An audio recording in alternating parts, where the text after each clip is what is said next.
Bon, vous m'avez dit Michel Gbagbo a porté plainte contre moi. Michel Gbagbo, c'est un camarade. Il est plus âgé que moi. C'est mon grand frère quand nous étions à l'université. Donc, moi, je pense qu'il a le droit de porter plainte pour défendre ses droits. Bon, moi, j'ai décidé de ne pas porter plainte contre ceux qui ont voulu, par exemple, me tuer ou faire telle chose. Et, bon. On a tiré sur mon avion. C'est ma décision. Moi, je suis chrétien catholique. Je crois en Dieu. Je pense que, et je crois plus en la justice divine que la justice des hommes. Bon. Lui, il a décidé de porter plainte. Mais à l'origine, il faut savoir que la plainte, il a porté contre moi et puis les ESCOM zones. On est d'accord? Tout à fait. Contre les ESCOM zones. Bon. Il y a une juge qui a décidé, moi, de m'arrêter. Les charges, c'est arrestation, enlèvement et je ne sais pas autre chose. Bon, quand on t'arrête là, c'est qu'on ne t'a pas enlevé. Si on t'a enlevé, c'est qu'on ne t'a pas arrêté. Voilà. Alors, donc, moi, je ne nie pas le droit à Michel Gbagbo de porter plainte. Il peut porter plainte là où il veut, comme il veut. Ce n'est pas ça le problème. Mais moi, Guillaume Soro, je sais que je n'ai jamais donné d'instruction pour arrêter Michel Gbagbo. Je répète, je n'ai jamais donné d'instruction pour arrêter Michel Gbagbo.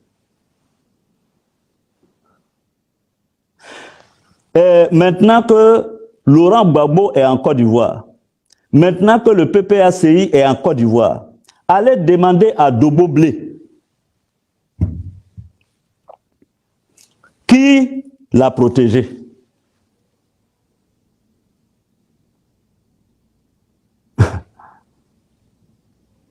Vous lui posez seulement la question. Parce que c'est un général honnête. Parce que quand on l'a interrogé, il a dit que c'est Guillaume Soro qui m'a sauvé. Donc moi là, je vais aller, et puis en plus, j'ai allé arrêter Michel Gbagbo, ça va me donner quoi? Quel intérêt j'ai à arrêter Michel Gbagbo? Dites-moi, est-ce que Michel Gbagbo était président de Côte d'Ivoire? Mieux, est-ce que j'étais le chef suprême des armées? J'étais Premier ministre, ministre de la Défense. L'ordre de déloger Laurent Gbagbo de sa résidence présidentielle est venu d'où? D'abord d'une résolution de la CEDEAO qui s'est muée, a été votée par les Nations Unies. Et c'est comme ça que l'ordre est venu des Nations Unies. Bon, poursuivez, je comprends, ce dossier-là, je ne le comprends pas. Les gens disent, oui, mais toi, tu as dit à Blé Goudé, ceci, cela, bon, les gens, ils mélangent les torchons et les serviettes, bon, donc, moi, je ne rentre pas dans ça. L'individu, le citoyen lambda Guillaume Soro, est prêt à aller devant la juge. Mais le Premier ministre de la République de Côte d'Ivoire, qui bénéficie de l'immunité du droit coutumier international, ne va jamais brader. Parce que si je le fais, c'est tous les premiers ministres d'Afrique qui vont se retrouver devant des juges français. Dissocier les deux choses. J'ai dit à mes avocats, j'ai agi en ma qualité de Premier ministre de la République de Côte d'Ivoire.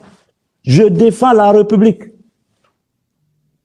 Mais l'individu Guillaume Soro, là, lambda, venu de l'Afoko Kaaferke, là, on va quand même mettre en prison. Ça fait quoi? Moi, j'ai déjà fait prison en Côte d'Ivoire là-bas. Je sais que prison des Blancs, là, c'est certainement mieux que prison d'Alassane. Est-ce que ce n'est pas Gbagbo lui-même qui a dit que son jugement à la CPI, là, si on avait fait en Côte d'Ivoire, il allait avoir au moins 50 ans de prison. On a vu en France ici, un jeune là, il a giflé Macron devant les télévisions. Bye! Donc, Pourquoi vous voulez que moi, Michel Gbagbo, je fuis, comment on appelle, une justice? C'est pas le citoyen lambda Guillaume Soro qui dit qu'il ne se présente pas et qui dit qu'il ne se présente pas. C'est le Premier ministre de la République de Côte d'Ivoire qui ne veut pas que la République de Côte d'Ivoire se fasse humilier. Le Maroc a su se faire respecter. Le chef adjoint des services extérieurs, secrets, marocains, la même juge a voulu l'arrêter. Le Maroc a dit non. Et le Maroc a dit à la France, jamais vous n'allez encore arrêter ou juger un officiel marocain. L'Assemblée nationale, ils ont envoyé le ministre des Affaires étrangères demander pardon. Ça n'a pas suffi. Ils ont envoyé le Premier ministre français demander pardon. Ça n'a pas suffi. Le Maroc a dit, votez une loi pour mettre dedans, pour dire qu'aucun officiel marocain ne sera jugé en France. L'Assemblée nationale, la loi de Guigou, Elisabeth Guigou, c'est elle qui a transmis.